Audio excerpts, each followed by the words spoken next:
ده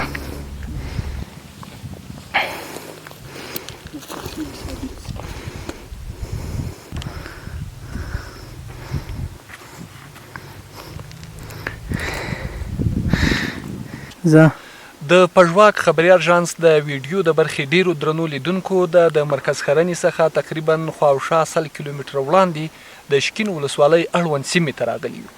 دلته لا اوس هم په خپل سر ځنګلونه وهل کیږي چې تاسو یې ګورئ دا ونې او لاندې همدغه ونې ګورئ چې د سون توکو دپاره کارول کیږي.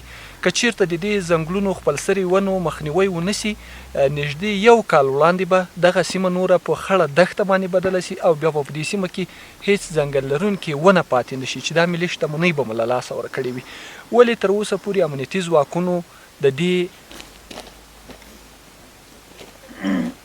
دا کار څوک ده؟ دا مزدوران د کورونو